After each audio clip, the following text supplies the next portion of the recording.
Assalamualaikum warahmatullahi wabarakatuh. Perkenalkan, nama saya Siti Fatonah, mahasiswi semester 5 Prodi Pendidikan Ekonomi Fakultas Ilmu Pendidikan.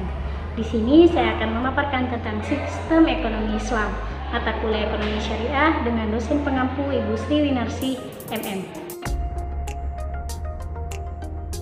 Pembahasan yang pertama yaitu pengertian sistem ekonomi Islam. Sistem ekonomi Islam secara sederhana merupakan sebuah peraturan di mana pelaksanaannya berlandaskan dengan berbagai syariat, yaitu Islam, dan selalu berpedoman pada Al-Quran maupun Al-Hadis. Hal ini meliputi kegiatan seperti simpan pinjam, investasi, dan bermacam kegiatan lain. Sistem ekonomi ini diciptakan agar umat Islam bisa tetap melakukan kegiatan ekonomi dengan baik dan benar, dan terhindar dari semua sifat yang buruk seperti riba, zolim, ikhtisar, haram, dan masih banyak lagi. Semuanya dijelaskan dan diatur secara terperinci dalam sistem ekonomi Islam. Cara pemilikan harta dalam Islam atau al-milkiyah. Dalam Islam, kedudukan harta termasuk ke dalam hal yang sangat penting. Hal ini dibuktikan dari adanya berbagai pendapat, namun semuanya merujuk pada satu ketentuan, yakni pada akhirnya semua harta adalah milik Allah Subhanahu wa Ta'ala. Islam juga memberikan perlindungan kepada para pemiliknya. Cara-cara kepemilikannya yaitu yang pertama pemanfaatan, penuaian hak, dan yang terakhir yaitu tidak merugikan pihak lain. Cara pengelolaan kepemilikan atas warab al-milkiyah ada 3, yaitu kepemilikan individu, umum, dan kepemilikan negara. Selanjutnya, cara edaran kekayaan di tengah masyarakat, tawizul tasroh lainana. Pokok pembahasan satu ini termasuk masalah yang sangat penting dan harus dibicarakan dengan serius. Dalam Islam juga ada berbagai ketentuan berkaitan dengan mekanisme edaran harta kekayaan dalam hukum syara dan sudah dijamin penuh oleh masing-masing pemerintahan. Itulah sebabnya Islam melarang adanya perputaran harta hanya di antara orang-orang kaya saja, sedangkan mereka melupakan orang kurang mampu. Inilah mengapa tidak dianjurkan menawar secara kejam para penjual kecil yang hanya duduk di tepi jalan. Mekanisme sistem ekonomi Islam sendiri ada 2, yaitu yang pertama mekanisme ekonomi dan yang kedua yaitu mekanisme non-ekonomi.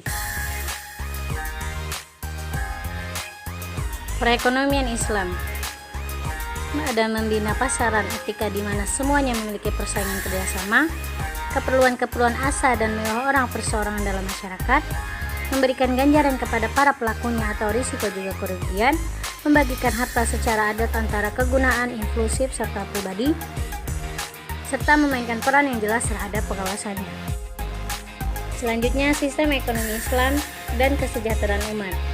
Pengertian ekonomi Islam dan kesejahteraan umat sendiri merupakan definisi berbagai ilmu yang mempelajari bagaimana manusia itu sendiri akan memenuhi kebutuhan hidupnya sesuai dengan lingkungan dan waktu atau zamannya. Tentunya juga dengan sarana juga sumber daya. Semua sumber daya juga sarana bersifat alternatif agar bisa mencapai keberuntungan dunia serta akhirat. Tentunya semua sudah didasarkan pada nilai-nilai ajaran dalam agama Islam, yaitu Al-Quran dan Al-Hadis. Jadi jika diterapkan dengan benar, semuanya akan memudahkan jalan hidup. Selanjutnya, konsep kesejahteraan ada memberikan kesejahteraan dunia akhirat, kedamaian dan kerukunan, dan yang terakhir yaitu sistem ekonomi Islam Taqiyuddin An-Nabhani. Selanjutnya ada kelebihan ekonomi Islam. Ekonomi Islam menjadi sistem alternatif atas sistem ekonomi yang hingga saat ini masih dipergunakan, yakni sistem ekonomi kapitalis dan sistem ekonomi sosialis. Meskipun masih terbilang baru, yaitu dimulai dari pertengahan abad ke-20, namun secara tidak langsung praktik dan tujuan ekonomi Islam sendiri pada dasarnya sudah diterapkan sejak munculnya agama Islam di dunia. Beberapa kelebihan dari ekonomi Islam atau ekonomi syariah sendiri diantaranya adalah yaitu terdapat moral dan etika, proses distribusi yang berasaskan kepada keadilan, kebebasan dalam pengambilan, dan sistem pemasukan yang aman. Selanjutnya ada konsep ekonomi Islam menurut Taqiyuddin An-Nabhani.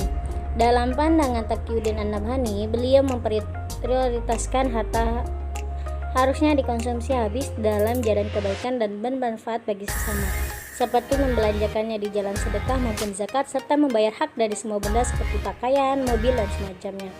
Dikarenakan Allah Subhanahu wa Ta'ala sudah memberikan semua ketentuan terkait dengan hukum-hukum Islam, maka atas nama pemilik, pergunakanlah dengan baik, jangan sampai masuk di jalan yang haram dan akhirnya akan menjadi sumber kehancuran tak berkesudahan. Ada pemanfaatannya, itu yang pertama pemanfaatan kepemilikan yang dihalalkan dan pemanfaatan yang